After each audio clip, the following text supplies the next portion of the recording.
عفرینه ام پی دیمانه دکشینن هرو داو چوری شاشو روژا سیشامه ام بوجاره طرف عتینه دبیجن ملتی طرف عتی کوشبر بیه ملتی عفرینه یکو کوشبر بیه دندری طرف عتی دجی قدری ملت کابویی های اف دیمن پیش نیوروژا سشمه جناب واجار تل رفعت تایبت با تورامدیایی یا روداوه هات نشاندن.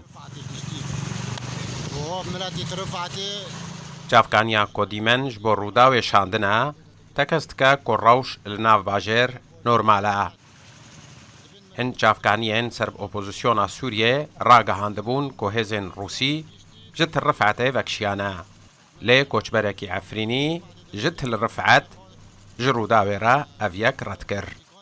از پنابر عفرین ما الطرفات بجذبهم وك ترويج دبل صار تواصل اجتماعي صار فيسبوك صار واتساب صار تشتي دعايات بر از بخول و داره من ناكاس بر نازحي ناكاس بر شوي دار و دعايات تلفالو بكر و دعايات صار تواصل اجتماعي روس دبل روس الطرفات كشيه نقط تشتو كوكنا روستا انه روس كشيه روس الجامعه وخوب جكريون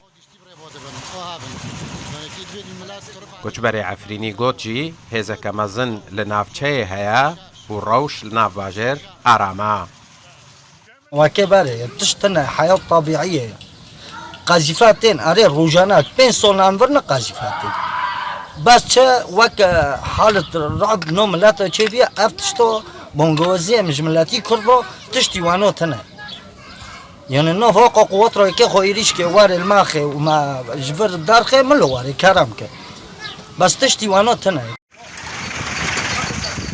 باجارت رفعت گوناوند دا نافچه شهبال باکوری حلبه باجارکی به پرانی آخوا عرب نشینه للگوری زانیارین که روداویج نافچه بدست خستنه نزی 25,000 کوچبرین عفرینی لنافت الرفعت نشتجینه.